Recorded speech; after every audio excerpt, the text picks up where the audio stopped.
Nah, ini ada formulanya, formula mindfulness.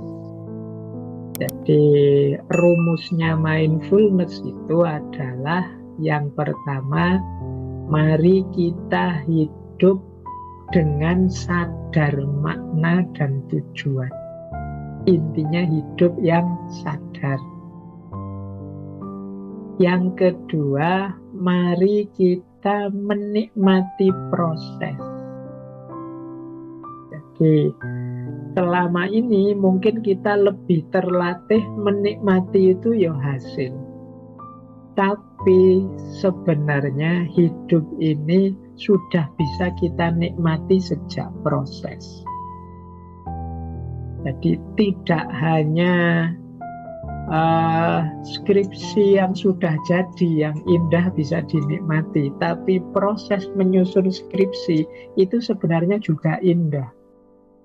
Kalau tidak percaya boleh tanya kenangan-kenangan waktu nyusun skripsi pada teman-teman yang sudah lulus.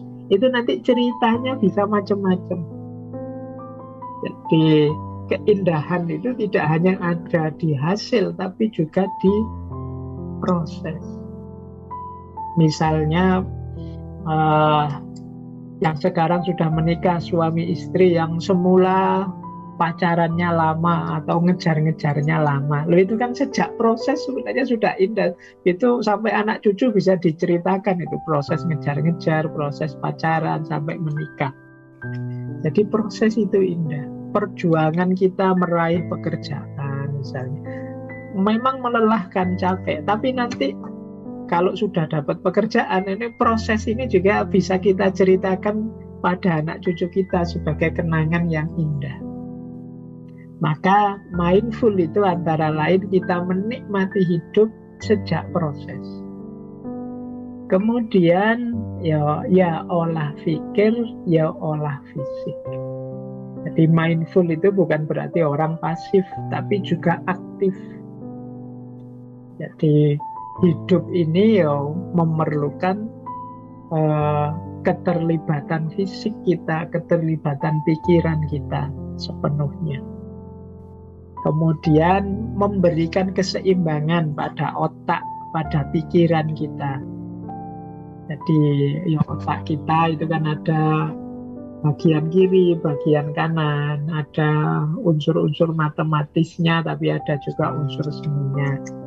Otak juga diberi keseimbangan, ada istirahatnya, ada dipakainya. Kita tahu porsi-porsinya, jangan sampai overthinking, jangan sampai tidak dipakai sama sekali, dan lain sebagainya. Kemudian mindful juga adalah kita bersikap tenang, mampu mengendalikan diri sepenuhnya. Jadi cirinya orang yang mindful itu sebenarnya di dua rumus yang terakhir itu.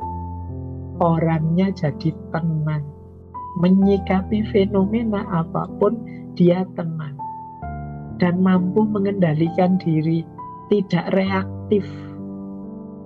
Bukan berarti diam saja, tapi dia mendahulukan berpikir mendalam, mendahulukan menikmati apa yang terjadi, mendahulukan proses dan orientasi pada makna dan tujuan. Jadi ini kemampuan mengendalikan diri namanya. Jadi inilah rumusnya. Jadi kalau teman-teman ingin mengembangkan perilaku yang mindful, ya kita sadar makna, sadar tujuan. Kita mampu menikmati proses, termasuk menikmati hasil juga pastinya. Kita aktif, tidak pasif.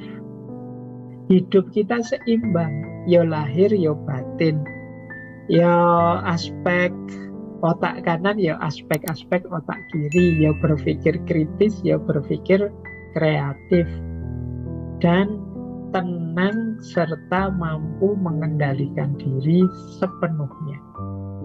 Inilah seorang yang mindful.